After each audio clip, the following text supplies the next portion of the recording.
नमस्कार व्यूअर्स, मैं हूं अमीश देवगन और इस समय मैं मौजूद हूं मुंबई में। और मेरे पीछे आप बोर्ड देख रहे हैं, वो बोर्ड है देवेंद्र सरिता गंगाधर राव फडणवीस का, महाराष्ट्र के नए नवेले मुख्यमंत्री, जिन्होंने तीसरी बार शपथ ली है और तीसरी बार सूबे के मुख्यमंत्री बने हैं। इससे पहले वो डिप्टी सीएम थे, लेकिन क्या उनकी अब मंशा है, क्योंकि उन्होंने चुनाव के बीच में वोट जिहाद की बात करी थी और हिंदुत्व की प्रचंड लहर पे उन्होंने एक बड़ा मैंडेट हासिल किया है। इसके क्या मायने हैं, आज उनका पहला संवाद, पहला साक्षात्कार करेंगे हम न्यूज 18 इंडिया पर। आइए सीधा चलते हैं देवेंद्र फडणवीस के साथ बातचीत करने के लिए न्यूज 18 इंडिया पर एक्सक्लूसिवली।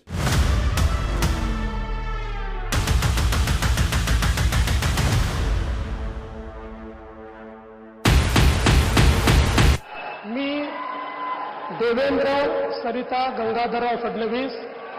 शपथ के इस सेंटेंस के लिए आपको कितना लंबा इंतजार करना पड़ा? सौभाग्य। बहुत सारी कहानियां बनती रही, कई किस्से भी बने। 3 पार्टियों का निर्णय करना पड़ता है। शिंदे जी भी किसी बात पे नाराज चल रहे थे। मैं मुख्यमंत्री से उप मुख्यमंत्री बना तब मुझे भी लग रहा था कि ये करना चाहिए या नहीं करना चाहिए।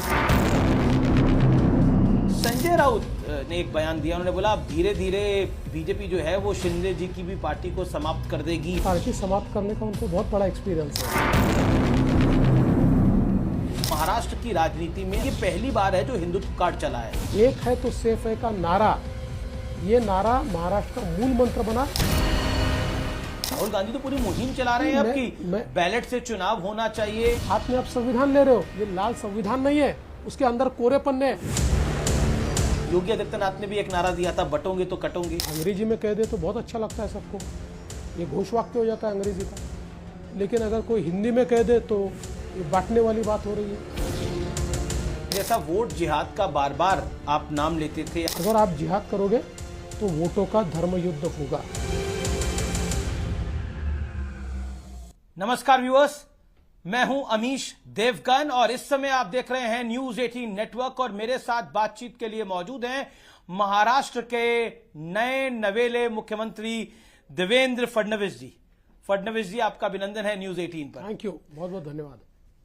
ये जो वाक्य है जो कल आपने शपथ ली, मी देवेंद्र सरिता गंगाधर राव फडणवीस, ईश्वर साक्ष शपथ ले तो दे तो, शपथ के इस सेंटेंस के लिए आपको कितना लंबा इंतजार करना पड़ा?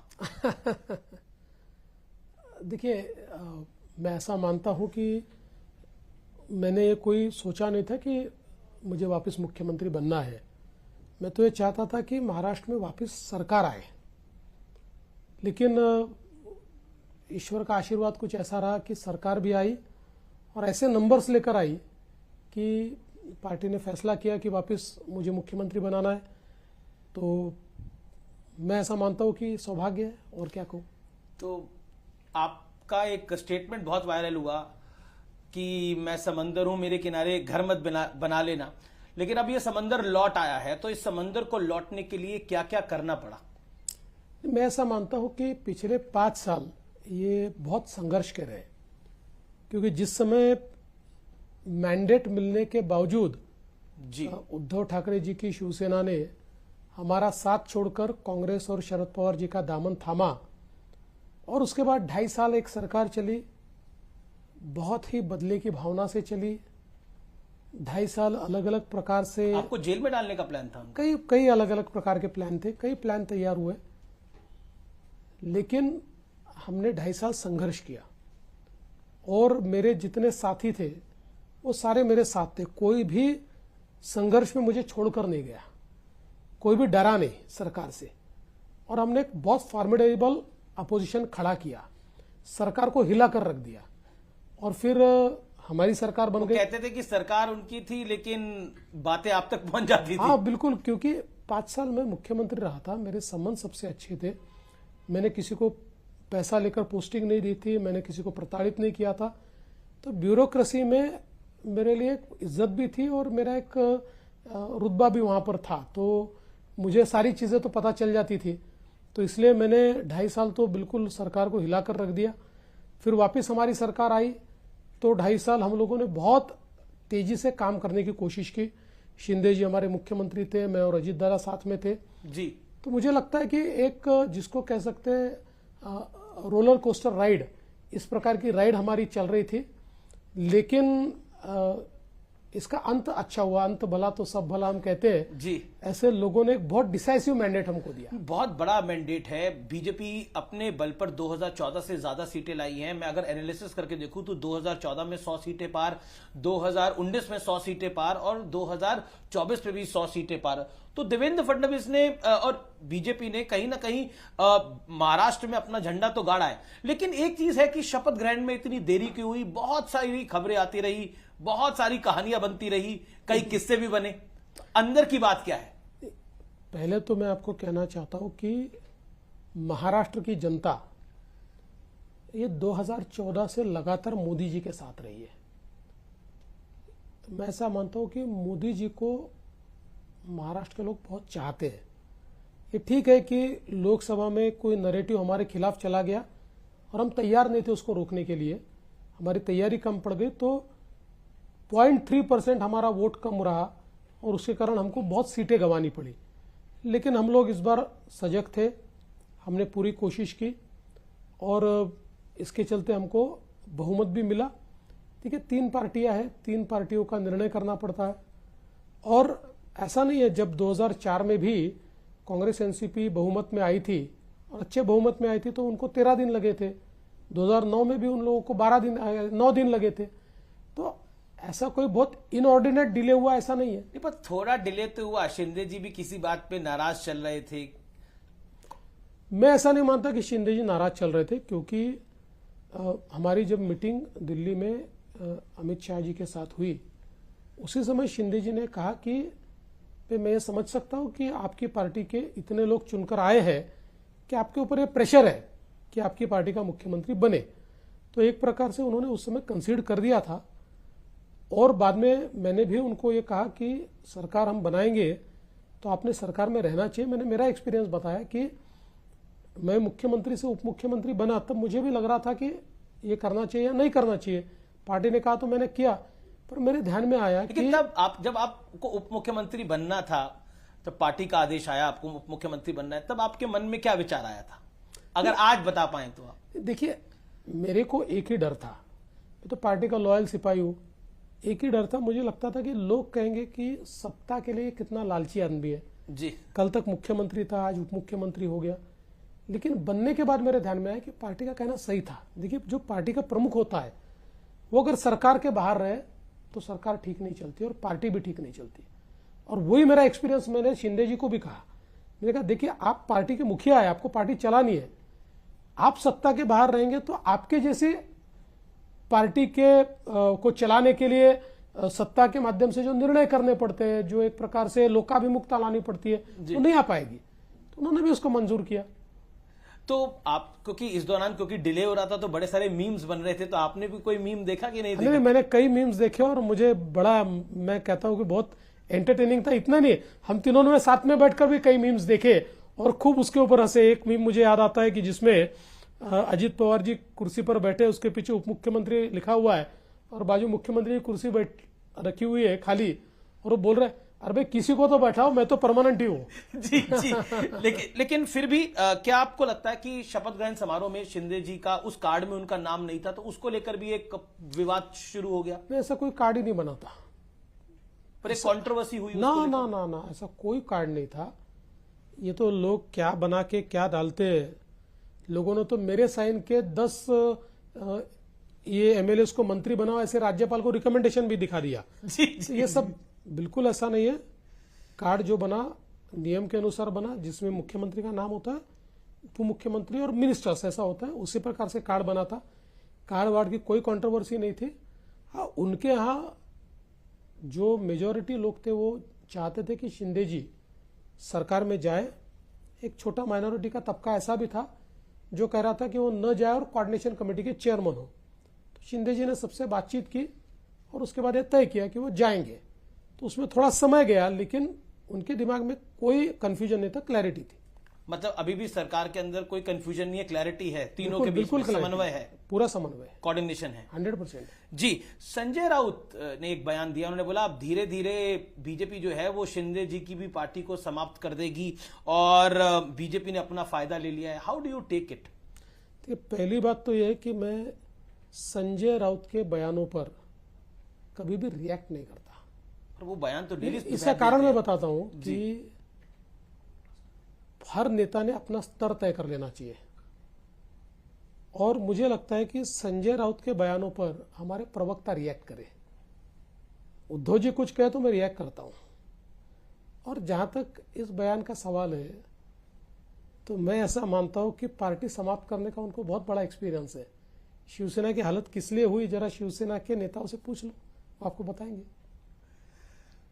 शिवसेना ने उबाटा सेना, जी, उबाटा सेना जो उद्धव ठाकरे की पार्टी है। लेकिन एक जो कटुता आई है महाराष्ट्र की राजनीति में बीते 5 साल के अंदर, 2019 का जब मैंडेट आपका और शिवसेना का आया और शिवसेना ने आपको छोड़ दिया और वो कांग्रेस और शरद पवार की पार्टी के साथ चली गई, जो कटुता आई है, क्या आपको लगता है वो खत्म हो सकती है, वो थोड़ी माइल्ड डाउन हो सकती है? नहीं, होनी चाहिए। देखिए, 2019 तक महाराष्ट्र की राजनीति में बहुत संवाद था। 2019 के बाद ये संवाद कम हुआ, खत्म नहीं हुआ, पर बहुत कम हुआ, जो मैं नहीं मानता कि किसी भी स्वस्थ लोकतंत्र के लिए इस प्रकार की परिस्थिति होनी चाहिए, और कम से कम महाराष्ट्र की राजनीतिक संस्कृति ऐसी नहीं थी। तो मेरा अपना प्रयास है कि मैं इस संवाद को एस्टैब्लिश करना चाहता हूं। अभी जब मेरा शपथ ग्रहण समारोह था, मैंने स्वयं माननीय शरद पवार जी को, माननीय उद्धव ठाकरे जी को, माननीय सुशील कुमार शिंदे जी को, माननीय पृथ्वीराज चौहान जी को सामने से फोन करके निमंत्रित किया। आपने फोन किया? फोन करके निमंत्रित किया जी, क्योंकि उद्धव ठाकरे की पार्टी के प्रवक्ता ने बोला कि हमें निमंत्रण ही नहीं मिला था। नहीं, मैंने स्वयं फोन करके निमंत्रित किया और उन्होंने बहुत अच्छा रिएक्ट किया। उन्होंने मुझे शुभकामनाएं दी। उनकी कोई अपनी कठिनाइयां थी, इसलिए उन्होंने कहा हम नहीं आ पाएंगे, लेकिन उन्होंने कहा कि हमारा सहयोग होगा। सभी की कठिनाइयां थी, इतनी कटुता हो गई कि मुझे अच्छी तरह से याद है, मैं वो दृश्य मुझे याद है, 2019 में उद्धव ठाकरे सीएम बने और आप उनके शपथ ग्रहण के कार्यक्रम में गए थे। मैं गया था, लेकिन कोई भी नहीं आया विपक्ष से। देखिए, आखिर हर एक की अपनी सोच होती है। मुझे लगता है कि किन्हीं कारणों से उनको आना गवारा नहीं होगा, लेकिन उन्होंने मुझे शुभकामनाएं दी है। और आगे भी देखिए, भले ही विपक्ष की संख्या कम होगी, उनकी संख्या के आधार पर उनका आकलन मैं नहीं करूंगा। मैं लोकतंत्र में विपक्ष की आवाज को भी सुनने की कोशिश करूंगा, और जो सही बात वो कहेंगे उसको मानने की कोशिश भी करूंगा। जी, लेकिन मैं कटुता की बात कर रहा था। कटुता इतनी थी इस चुनाव के अंदर कि आप पे निजी हमले हुए, आपके परिवार पर निजी हमले हुए। दुख होता है आपको इस बात का? देखिए, दुख तो होता है, लेकिन मैं उन सबका आभार व्यक्त करता हूं। जिस प्रकार से उन्होंने मुझे पर्सनली टारगेट किया, मेरे परिवार को टारगेट किया, इससे एक नेचुरल सिंपैथी जनता के मन में मेरे प्रति तैयार हुई। हर चीज के लिए आप सिर्फ देवेंद्र फडणवीस को टारगेट करते हो, लोगों के भी ध्यान में आया कि ये अननेसेसरी टारगेट किया जा रहा है। उसकी एक सिंपैथी मुझे मिली, और साथ साथ मुझे एक आत्मबल भी मिला कि मुझे लड़ना है, मुझे संघर्ष करना है, मुझे जीतना है। तो ये जीतने का जज्बा इन लोगों ने मेरे बीच तैयार किया। तो आपको लगता है जो आपको गाली दे रहे थे वो आपका जज्बा तैयार कर रहे थे? बिल्कुल बिल्कुल, एकदम ताकत मेरी खड़ी होगी। जी, कांग्रेस ने एक बात ट्वीट करी और कहा कि जो बीजेपी ने विज्ञापन दिया शपथ का, उसमें बाला साहब की फोटो नहीं थी, उसको लेकर एक विवाद खड़ा करने की कोशिश की गई। साधारणतः वो जो विज्ञापन है वो सरकार का विज्ञापन था। सरकार के विज्ञापन के ऊपर सुप्रीम कोर्ट ने कुछ नियम तैयार किए। जी, मुख्यमंत्री और प्रधानमंत्री जी के सिवा दूसरा फोटो उसमें नहीं रख सकते आप। किसी मिनिस्टर का भी फोटो रखना तो इवेंट का फोटोग्राफ हो सकता है, बाकी वैसा फोटोग्राफ नहीं रख सकते। और फोटो की बात नहीं है, हिंदू हृदय सम्राट शिवसेना प्रमुख बाला साहब ठाकरे हमारे दिल में, फोटो की जरूरत नहीं, हमारे दिल में वो बैठे। जी, शपथ के बाद आपने बोला कि आपकी भूमिका बदली है, लेकिन लक्ष्य वही है। तो लक्ष्य क्या है आपका? क्योंकि हमने तो कई सारी तस्वीरें देखी, आप गाय की पूजा भी कर रहे हैं, तो हिंदुत्व का एजेंडा लेकर आप बुलंद हैं। देखिए, हिंदुत्व का एजेंडा तो हमारा है ही जी। हम हिंदुत्ववादी है, और मैं ऐसा मानता हूं कि हिंदुत्व का मतलब एक्सक्लूजन नहीं है। हिंदुत्व को पूजा पद्धति से बांधना ये गलत बात है। हिंदुत्व एक वे ऑफ लाइफ है, एक जीवन पद्धति है जो सदियों से चलती आ रही है। इसलिए दुनिया की सबसे पुरानी कंटिन्यूस सिविलाइजेशन ये हमारी भारत की हमारी सिविलाइजेशन है, क्योंकि हमारा मूल विचार ये हिंदुत्व का है। और मैं ऐसा मानता हूं कि इस विचार में सबसे महत्वपूर्ण चीज कोई होगी तो टॉलरेंस है। हमने सबको अकोमोडेट किया है, किसी की पूजा पद्धति के आधार पर हमने कभी डिस्क्रिमिनेशन नहीं किया है। तो हिंदुत्व ये हमारी मूल भावना है, ये हमारा विचार है, और यही हिंदुत्व हमको विकास की ओर ले जाता है। लेकिन आपको लगता है कि लेकिन हिंदुत्व को, आपको लगता है, आपने हिंदुत्व पर जो अपनी बातें रखी हैं, पॉलिटिकल पंडित एक बात को जरूर कहते हैं कि महाराष्ट्र की राजनीति में हमेशा मराठा कार्ड चलता था, जाति कार्ड चलता था, लेकिन ये पहली बार है जो हिंदुत्व कार्ड चला है। और इसलिए कहा जा रहा है कि महाराष्ट्र की राजनीति के चाणक्य पहले शरद राव पवार होते थे, अब देवेंद्र फडणवीस है। पहली बात तो मैं बिल्कुल कोई चाणक्य वाणक्य नहीं हूं। मैं मेरी पार्टी का एक बहुत साधारण कार्यकर्ता हूं। जनता की, नेताओं की, ईश्वर की कृपा रही है। खुद को तो आपने अभिमन्यु बताया था। नहीं, अभिमन्यु तो हूं वो कोई, पर मैंने ये कहा आधुनिक अभिमन्यु जो चक्रव्यूह तोड़ के आता है, तो ऐसी कोई बात नहीं है। लेकिन मैं ये कहना चाहता हूं कि देखिए, हम लोगों ने एक विचारों की लड़ाई लड़ी है जी, और उस विचारों की लड़ाई में सबसे महत्वपूर्ण महाराष्ट्र में अगर कोई चीज हुई होगी, देखिए, हमने लाडली बहना का कार्यक्रम हाथ में लिया, किसानों के लिए कार्यक्रम हाथ में लिया। ये सारी चीजों से प्रो इनकम्बेंसी तैयार हुई, पॉजिटिविटी तैयार हुई। लेकिन प्रधानमंत्री जी ने जो नारा दिया, एक है तो सेफ है, समाज की सारी विघटनकारी विचारों को समाप्त करते हुए पूरा समाज एक आया। जाति की व्यवस्था को भुलाकर सबने एक लक्ष्य को सामने रखते हुए वोट किया। जिस प्रकार से लोकसभा के चुनाव में एक बहुत ही जहरीला पोलराइजेशन कांग्रेस और उसके साथियों ने किया था, और उस पोलराइजेशन के चलते उसके बाद जिस प्रकार की घटनाएं महाराष्ट्र में घटी, वो सारा देखने के बाद समाज के सभी तबकों के ध्यान में आया कि हम लोगों को साथ में आना पड़ेगा। एक है तो सेफ है का नारा, ये नारा महाराष्ट्र का मूल मंत्र बना, जिसके कारण 5% वोटिंग बढ़ा है और जो हमारे पाले में आया है। तो मुझे लगता है कि ये नारा एक डिफाइनिंग मूवमेंट था हमारे जीत का। एक ये नारा डिफाइनिंग मूवमेंट था जीत का। और आपको लगता है जैसा वोट जिहाद का बार बार आप नाम लेते थे, आप अपने कार्यक्रमों, अपनी रैलियों में कहते थे, वोट जिहाद इस बार नहीं चला, दूसरी तरफ से पोलराइजेशन हुआ है, हिंदू पोलराइजेशन हुआ है। देखिए, मैं ऐसा कहता हूं, ये हिंदू पोलराइजेशन नहीं है, काउंटर पोलराइजेशन है। हमने पोलराइज नहीं किया। आपने कहा था चुनाव प्रचार में कि वोट जिहाद के खिलाफ धर्म युद्ध होना चाहिए। यस, ये काउंटर पोलराइजेशन है। अगर कोई वोट जिहाद की बात नहीं करता तो हम धर्म युद्ध की बात नहीं करते। ये काउंटर पोलराइजेशन है। जिस प्रकार से उलेमाओं की 17 मांगों के ऊपर अपने घुटने कांग्रेस, शरद पवार जी की पार्टी और उद्धव ठाकरे जी की पार्टी ने टेके, और किस प्रकार की मांगे, ऐसी मांग हो सकती है कि 2012 से 2024 तक महाराष्ट्र में जितने दंगे हुए, उन दंगों में जितने मुस्लिम आरोपी हैं उनके सबके आरोप वापस ले लो, और ये घुटने टेक कर कहते हैं हाँ हमको तो मंजूर है, हम तो ये कर लेंगे, और ऐसी 17 मांगे। तो इसके चलते लोगों में भावना बनी, और उसके बाद फिर सज्जाद नोमानी खुलेआम कहते कि वोटों का जिहाद करिए, एमबीओ को समर्थन दीजिए। जिहाद शब्द उन्होंने यूज किया। इसलिए मैंने कहा अगर आप जिहाद करोगे तो वोटों का धर्म युद्ध होगा, और वो हुआ, और लोग आए और लोगों ने जवाब दे दिया। जी, लेकिन उधर तो आपने जवाब दे दिया, आपने बोला अभिमन्यु की तरह आपने चक्रव्यूह भेद लिया। ये जो विभागों वाला चक्रव्यूह है, किसको कौन सा विभाग मिलेगा?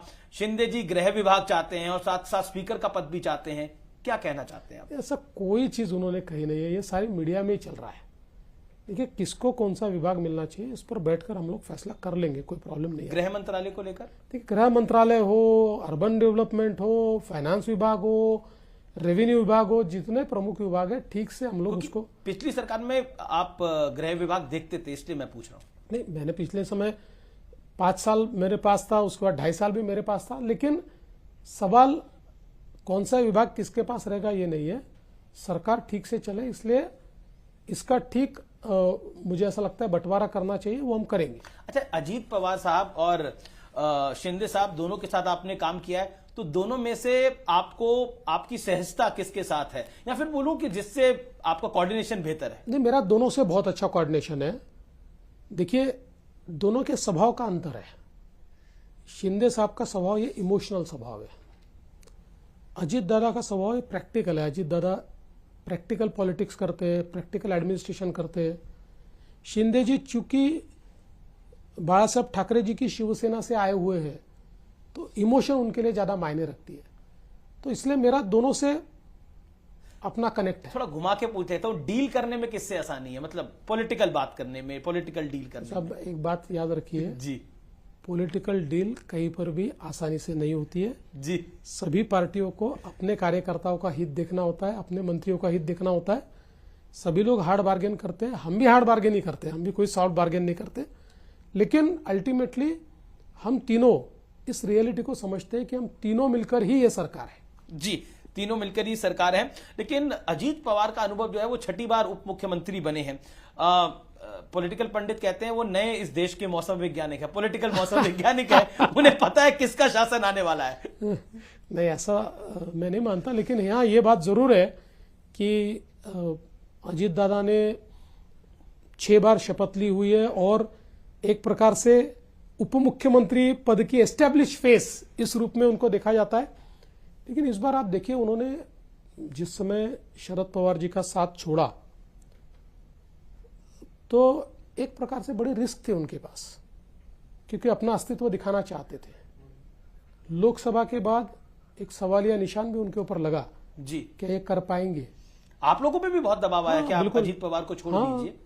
लेकिन उन्होंने करके दिखाया और उन्होंने एस्टेब्लिश किया कि the real NCP is Ajit Pawar faction.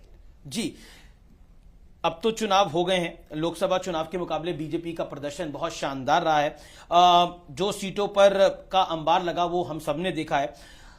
आपने कभी सोचा था जब आप चुनाव प्रचार कर रहे थे कि 130 सीटें? जी नहीं, मैंने नहीं सोचा था। मैं सच बात आपको कहता हूं कि मैं ये मानता था कि 110 सीटें आएगी। जब 5% सर्ज हुआ तो मैंने कहा 120 सीटें आएगी, लेकिन 130 सीटें मैंने नहीं सोची थी। मैं क्यों झूठ बोलूं। हाँ, ये जरूर मैंने कहा था और कई पत्रकार उसके साक्षी है कि जिस समय 5% वोट बढ़ा तो मैंने पत्रकारों ने मुझे पूछा कि आप इसके मायने क्या है, तो मैंने उनको कहा कि देखिए 5% वोटों का बढ़ना ये 2 ही सिरों में होता है। एक तो एक्सट्रीम एंटी इनकम्बेंसी में होता है। अगर हम लोग नहीं भाप पाए और इतने एंटी इनकम्बेंसी है तो हम तीनों मिलकर 50-60 सीटों में सिमट जाएंगे।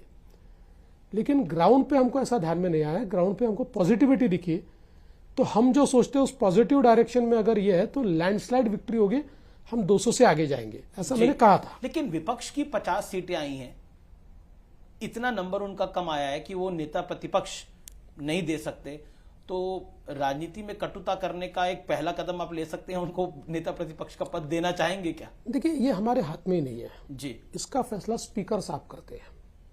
स्पीकर भी तो नहीं, बीजेपी का होगा, ऐसा या नहीं होता शिवसेना है। का होगा? स्पीकर होता है, स्पीकर पुराने निर्णय और सारे आधार पर वो निर्णय करते हैं। लेकिन अगर स्पीकर साहब ये चाहेंगे कि किसी को विपक्ष का नेता बनाना है तो हम मना नहीं करेंगे। एक कंट्रोवर्सी जिस पर मैं आपका ध्यान आकर्षित करना चाहता हूं, हालांकि आपने उसके बारे में कई बार बोला होगा, वो है ईवीएम। ये जो 130 सीटें आई हैं, इसको लेकर जब नतीजे आ रहे थे और मैं उस समय कार्यक्रम कर रहा था, तभी संजय राउत का बयान आ गया कि ये कैसे चुनाव हो रहा है, कैसे नतीजे आ रहे हैं, ऐसा हो नहीं सकता। मतलब एक तरह से एक रोना गाना, मतलब वो स्टार्ट हो गया था। ये ईवीएम कितनी बड़ी रिस्पॉन्सिबल है बीजेपी की जीत में? देखिए, ये जब जीतते हैं तो ईवीएम पे बोलते नहीं है, हारते हैं तो ईवीएम का रोना शुरू कर देते हैं। इस देश के सुप्रीम कोर्ट ने एक बहुत ही डिटेल्ड जजमेंट ईवीएम पर दिया हुआ है, सारे पहलुओं का उसके ऊपर विचार किया। इसीलिए वापस अभी जब केस इन्होंने की तो कोर्ट ने कहा कि आप हारने के बाद रोना छोड़ दो। मूल रूप से मैं सवाल पूछना चाहता हूं, एक ही दिन चुनाव होता है, झारखंड में विपक्ष जीतता है, जेएमएम और कांग्रेस जीतती है, और या हम जीतते हैं। वहां पर उनकी जीत पर कोई सवाल या निशान नहीं है, वहां ईवीएम एकदम अच्छा है, कोई प्रॉब्लम नहीं है, और यहाँ ईवीएम खराब है। यहाँ एक लॉजिक लेके आया कि बैटरी 99% नहीं, उसके ऊपर 99 क्या 100 हो कि 90 हो कि 60 हो, कोई उससे फर्क नहीं पड़ता। ये भी कोर्ट में प्रूव हो चुका है। लेकिन राहुल गांधी जो एक यात्रा निकालना चाह रहे हैं ईवीएम को लेकर, भारत जोड़ो यात्रा की तर्ज पर, उनको लगता है कि ये यात्रा निकलनी चाहिए, और एक लॉजिक भी देती है कांग्रेस पार्टी और विपक्ष लॉजिक देता है, बड़ा चुनाव जीत जाते हैं, छोटा चुनाव हमें जितवा देते हैं। जैसे हरियाणा जीत गए, जम्मू कश्मीर जितवा दिया, महाराष्ट्र जीत गए, झारखंड हमें जितवा दिया, ये लॉजिक देते हैं वो लोग। हरियाणा और जम्मू कश्मीर में क्या अंतर है? दोनों छोटे स्टेट है।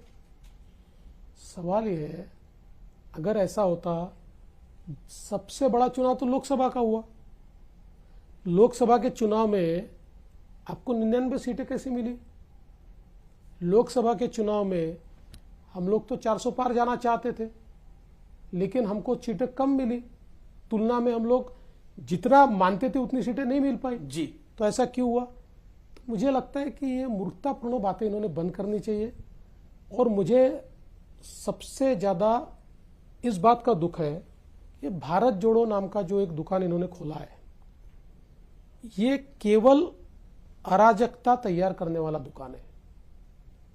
आप देखिए, भारत के जो इंस्टीट्यूशंस है जी, उन इंस्टीट्यूशंस पे से लोगों का विश्वास कम हो, एनआरकी खड़ा करना। जब प्रधानमंत्री जी ने अर्बन नक्सल की बात कही, व्हाट इज नक्सलिज्म? नक्सलिज्म का अर्थ यह होता है भारत के संविधान पर और भारत के संविधान ने तैयार की हुई संस्थाओं पर अविश्वास दिखाना, ये संस्थाएं गलत है बताना, इस नक्सलिज्म। अर्बन नक्सल क्या करते हैं? भारत की संस्थाओं को बदनाम करके इन संस्थाओं पे लोगों का विश्वास न बैठे, ये प्रयास करते हैं। क्या कर रहे हैं राहुल गांधी? अलग यही कर रहे हैं ना। इलेक्शन कमीशन गलत, सुप्रीम कोर्ट गलत, हाई कोर्ट गलत, संसद गलत, सीएजी गलत। डॉक्टर बाबा साहेब अंबेडकर जी ने जो संविधान तैयार किया, उस संविधान ने ट्रांसपेरेंटली जिन संस्थाओं को सरकार से अलग खड़ा किया, उन संस्थाओं को कलंकित करने का काम अगर राहुल गांधी करते हैं, हाथ में आप संविधान ले रहे हो और संविधान की सारी संस्थाओं को बदनाम करके इस देश में एनआरकी लाना चाहते हो। राहुल गांधी का विश्वास भारत के संविधान पर नहीं है और इसीलिए लाल संविधान लेकर घूमते हैं। क्योंकि ये जो लाल किताब है ना, किसकी है पता है ना आपको? नक्सलियों की किताब होती है। ये लाल संविधान नहीं है, उसके अंदर कोरे पन्ने। अगर उनके संविधान में सही पन्ने होते तो राहुल गांधी कभी भी इस देश की संस्थाओं को बदनाम नहीं करते। आप कह रहे हैं कि राहुल गांधी जो है वो खुद नफरत की दुकान लेकर एक घूम रहे हैं, लेकिन वो कहते हैं कि मैं तो नफरत को मिटाने के लिए मोहब्बत की दुकान खोल के बैठा हूं। वो कह रहे हैं मोदी ने, योगी ने, देवेंद्र फडणवीस ने, अमित शाह ने, इन सब ने नफरत फैला दी है इस पूरे देश के अंदर। हिंदू मुसलमान करते हैं, इसके अलावा कुछ नहीं करते ये लोग। देखिए, भारत पाकिस्तान करते हैं। देखिए, राहुल गांधी जी का प्रॉब्लम यह है कि जो स्क्रिप्ट उनको मिलती है उस स्क्रिप्ट पर वो बोलते हैं। मैं तो साफ शब्दों में कहता हूं कि राहुल गांधी जी सीधे डिबेट में आए, एक सीधे डिबेट करें। आपके साथ? मेरे साथ करे, किसी का शायद वो मुझे छोटा मानते होंगे, तो जिसको अपने स्तर का मानते हैं उसके साथ डिबेट करें ना। आप महाराष्ट्र के तीसरी बार मुख्यमंत्री? मैं तो मानता हूं, लेकिन वो शायद नहीं मानते होंगे, तो जिसके साथ करना चाहे एक सीधी डिबेट करें। ये स्क्रिप्ट पे बात करना छोड़ दे। ये सारी स्क्रिप्ट राहुल गांधी जी की एनार्किस्ट लोग तैयार कर रहे हैं। ये सारी स्क्रिप्ट जिनको भारत, ये षड्यंत्र है भारत की संस्थाओं पे से लोगों का विश्वास समाप्त करना, फिर भारत के लोकतंत्र पे खतरा खड़ा करना, भारत में अराजक। देखिए, बांग्लादेश में होने के बाद पहला काम इनका क्या बयान था? भारत में बांग्लादेश होगा, मतलब क्या होगा? लोकतंत्र समाप्त हो जाएगा। इनके जो मंसूबे हैं, इनके जो सपने हैं, वो यही है ये लोकतंत्र को समाप्त करना चाहते हैं भारत के। आपने बांग्लादेश की बात करी। बांग्लादेश में हिंदुओं को बहुत बुरी तरह से टारगेट किया जा रहा है। इस्कॉन के एक स्वामी को जेल के अंदर डाल दिया गया। जो वकील उनका केस लड़ने के लिए गया वो भी, उसको भी जिसे कहते हैं बहुत ही बुरी स्थिति में है। वो इस समय जीवन और मरण की लड़ाई लड़ रहा है। बांग्लादेश की स्थिति पर आप फडणवीस जी क्या कहना चाहते हैं? केंद्र में आप लोगों की सरकार है। देखिए, इस मामले में भारत सरकार ने जहां आवाज उठानी चाहिए वहां आवाज उठाई है और जनता ने भी एक प्रकार से इसका इको तैयार किया है।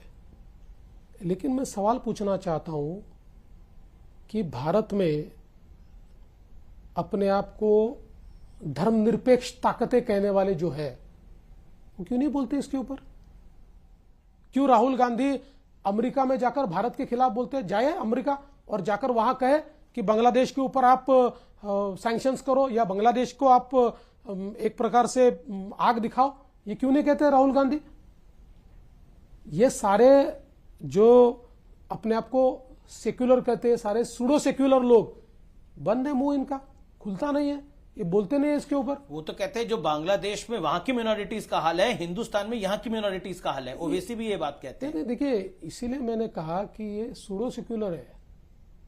इनके लिए सेक्युलरिज्म का मतलब है हिंदुओं को गाली देना, सेक्युलरिज्म का मतलब है हिंदुओं पर अत्याचार करना, सेक्युलरिज्म का मतलब है कि जो मेजॉरिटी कम्युनिटी है उस कम्युनिटी को एक प्रकार से नकारना। ऐसी सेक्युलरिज्म हम नहीं मानते। सेक्युलरिज्म का अर्थ ये होता है appeasement of none and justice for all. हम justice for all and appeasement for none मानते। लेकिन जिस तरह से इस देश में इस समय कुछ विषयों को लेकर विवाद चल रहा है, संभल में एक मस्जिद को लेकर विवाद चल रहा है और अजमेर दरगाह को लेकर भी एक कोर्ट में पिटीशन फाइल हो गई है, इन स्थितियों को आप कैसे देखते हैं?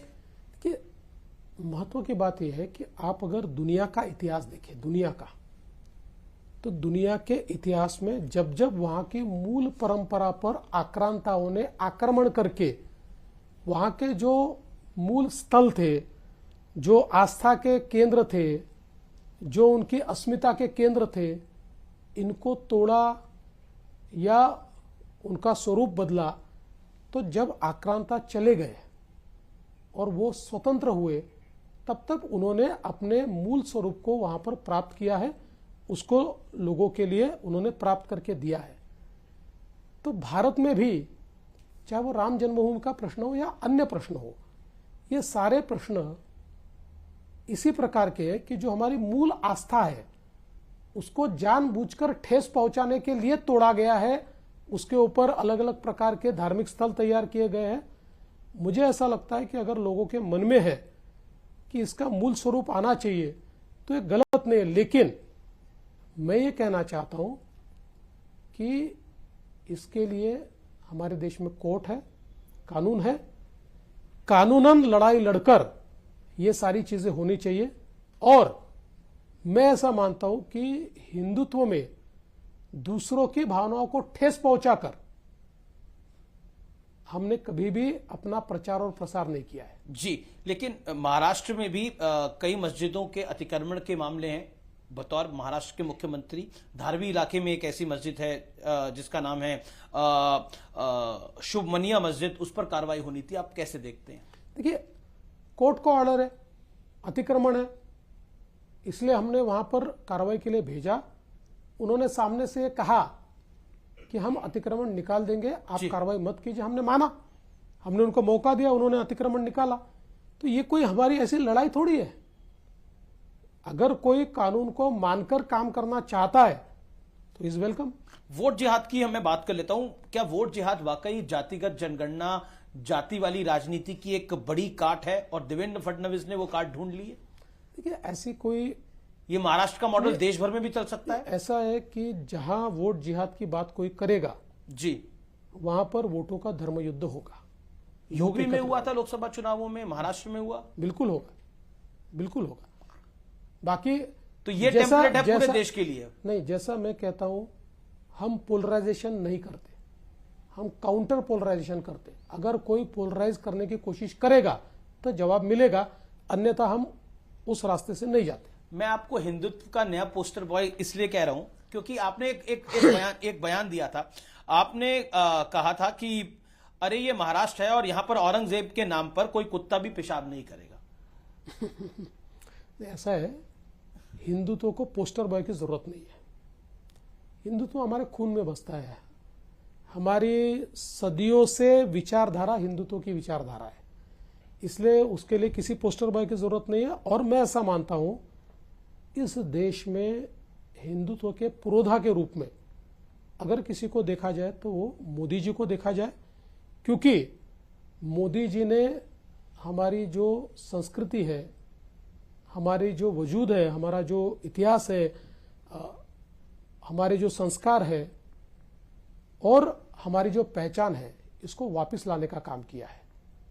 और एक समय ऐसा था कि ये सूडो सेक्युलर मंदिर जाने से भी डरते थे, छिप के जाते थे। प्रधानमंत्री जी ने वो डर लोगों के मन से निकाल दिया। अब तो उद्धव ठाकरे ने भी अपनी पार्टी को निर्देश दिया है कि दोबारा हिंदुत्व के एजेंडे पर वापस आई है।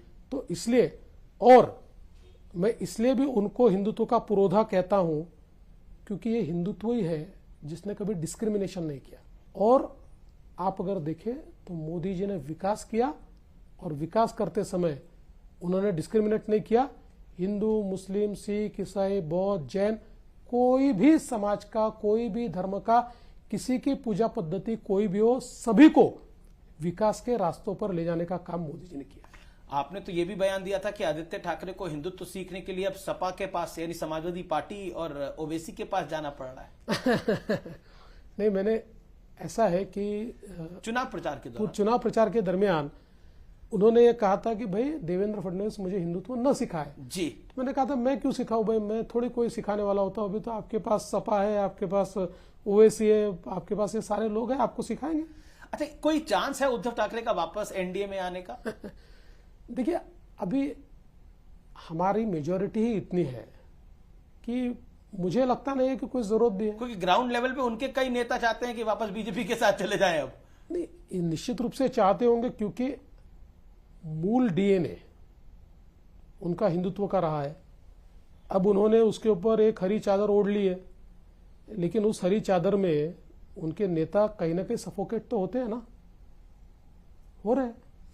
तो कोई चांस है आने वाले अभी साल? कोई चर्चा ही नहीं है। मुझे लगता है कि अभी उस चर्चा का कोई मतलब ये समय भी नहीं है। आपने बोला कि एक है तो सेफ है नारा बहुत चला। योगी आदित्यनाथ ने भी एक नारा दिया था, बटोंगे तो कटोंगे। उसका भी कुछ इंपैक्ट रहा आपको लगता है? देखिए, दो नारे अलग नहीं है जी। आज ये मेरे सामने गिलास रखा हुआ है जी, मैं ये भी कह सकता हूं कि गिलास आधा भरा है, मैं ये भी कह सकता हूं कि गिलास आधा खाली है जी। तो बटोगे तो कटोगे कहना, इसका अर्थ है गिलास आधा खाली है। एक है तो सेफ है, इसका कहना गिलास आधा भरा है। देखिए, दोनों का अर्थ तो यही है कि united we stand and divided we fall. हम अंग्रेजी में कह दे तो बहुत अच्छा लगता है सबको, ये घोषवाक्य हो जाता है अंग्रेजी का। लेकिन अगर कोई हिंदी में कह दे तो ये बांटने वाली बात हो रही है। अरे भाई, समाज को एक करने का काम है। कोई अगर समाज को, देखिए मोदी जी ने बहुत अच्छे से कहा कि एक रहो तो सेफ रहोगे। योगी जी ने अपने स्टाइल में उसको कह दिया, कह रहे भैया साथ में नहीं रहोगे तो समाप्त हो जाओगे। जी। अच्छा, उत्तर में योगी जी हैं और पश्चिम में यानी और वेस्ट में फडणवीस जी आ गए। देश में तो मोदी जी आई, ईस्ट में हिमंता बिस्वा शर्मा हो गए और साउथ में पवन कल्याण, आप हालांकि आपके सहयोगी हैं। ये पोस्टर बहुत चल रहा है, तो कैसे आप देखते हैं? मतलब आपको लगता है कि फ्यूचर ऑफ बीजेपी इज जो है, आप भविष्य हैं भारतीय जनता पार्टी का भारतीय जनता बड़े रूप में? भारतीय जनता पार्टी में बहुत नई जनरेशन के नेता है जी, इसलिए भारतीय जनता पार्टी का फ्यूचर ब्राइट है।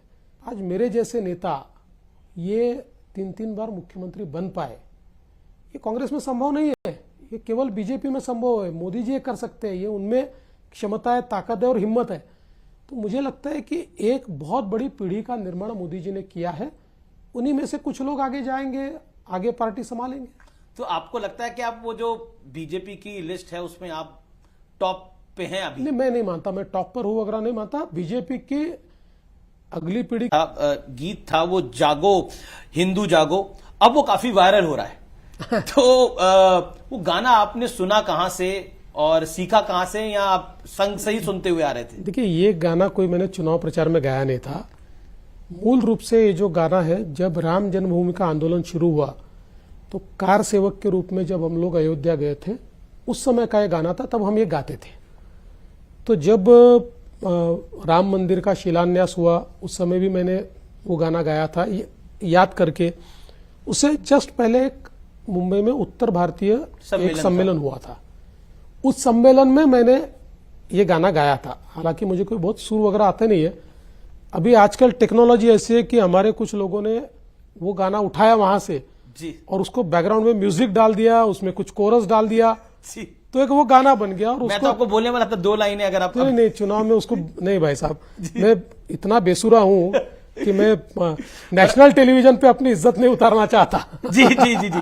लेकिन हम लोग आप सवाल करते हैं कि वर्क लाइफ बैलेंस होना चाहिए, तो आप वर्क वाइफ बैलेंस बना लेते हैं अपना? नहीं बना सकते।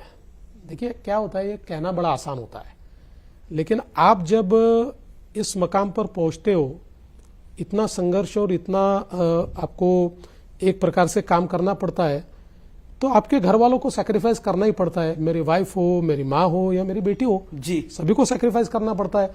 मेरी वाइफ को मेरा समय नहीं मिलता, मेरी बेटी अभी 10th में 10वीं क्लास में है, जी, उसको भी मैं समय नहीं दे पाता। लेकिन घर के लोग भी समझते हैं कि भाई जो काम मैं कर रहा हूं वो देश के लिए, वो समाज के लिए।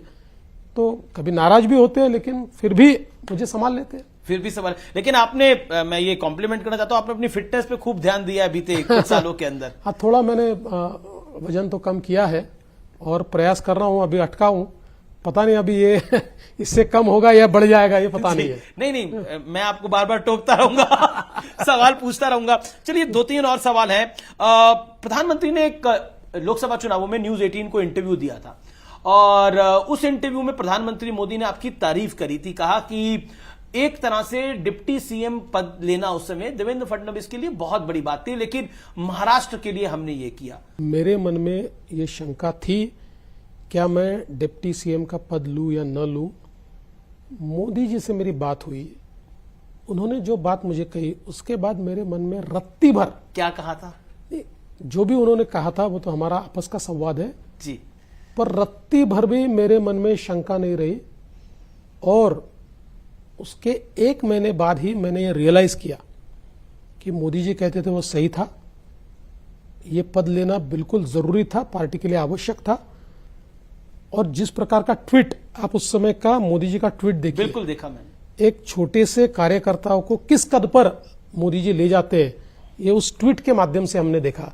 तो मुझे लगता है कि उसके बाद मेरा कॉन्फिडेंस इतना बढ़ा, शायद मैं ऐसा मानता हूं कि मुख्यमंत्री बन जाता तब भी इतना प्रेज मुझे नहीं मिलता हमारे कार्यकर्ताओं की ओर से, नेताओं की ओर से, जितना डिप्टी सीएम बनने के बाद मिला। जी, लेकिन 2019 में जब आपने इस्तीफा दिया था, तब मन में भावना क्या थी? क्योंकि मैंडेट आपके पक्ष में आया था, और क्योंकि मैंने वो चुनावी रैली उद्धव ठाकरे जी की भी देखी थी, इसमें मोदी जी की होर्डिंग होती थी और प्रधानमंत्री बोलते थे दिल्ली में नरेंद्र है और महाराष्ट्र में देवेंद्र होगा। लेकिन उसके बाद इतना बड़ा हो गया, जब आप रिजाइन दे रहे थे और अब जब आप 2024 में शपथ ले रहे थे, तो वो मन में थॉट क्या आया था? क्योंकि वो जो थॉट है वो आपके कार्यकर्ताओं के लिए तो प्रेरणा होगा, लेकिन हर उस व्यक्ति के लिए प्रेरणा होगा जो कि कभी कभार एक मायूसी देखता है, क्योंकि जीवन में उतार चढ़ाव तो आता ही है। 2019 में जब इस्तीफा दिया तो मुझे दुख था, और दुख इस बात का ज्यादा था कि उद्धव जी ने चर्चा ही नहीं की, इसका दुख मुझे ज्यादा था। क्योंकि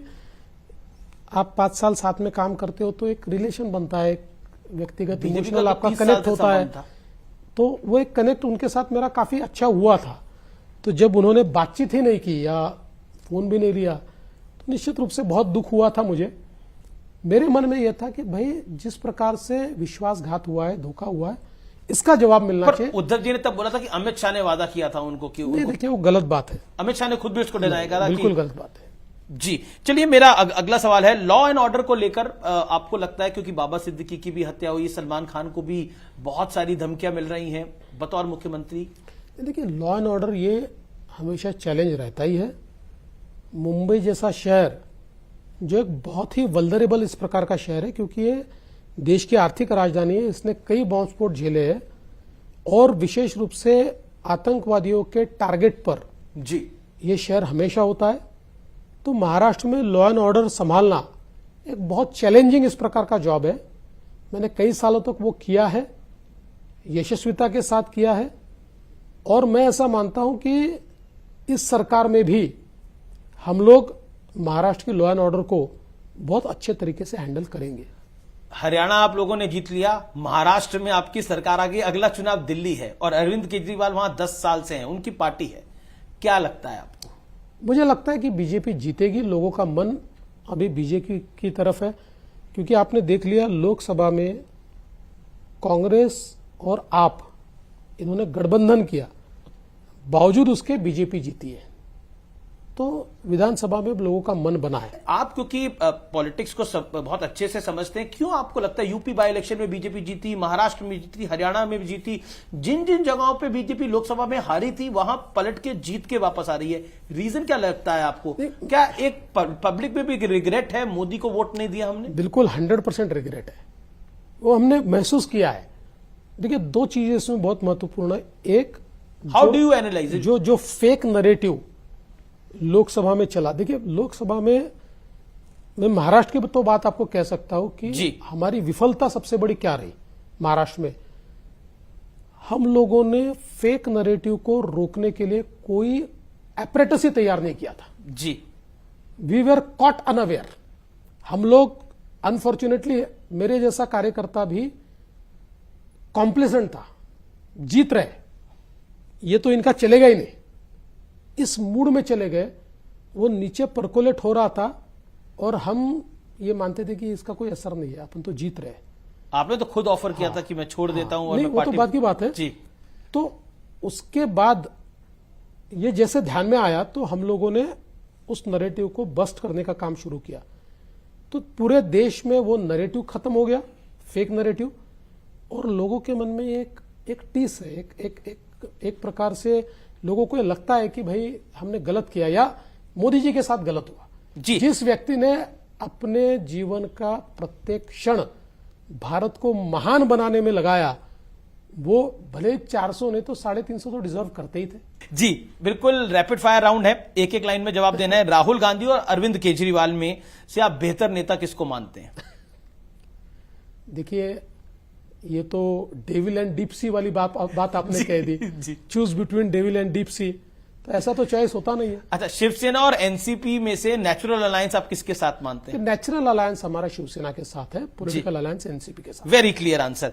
और बाला साहब ठाकरे अगर आज होते तो क्या सोचते?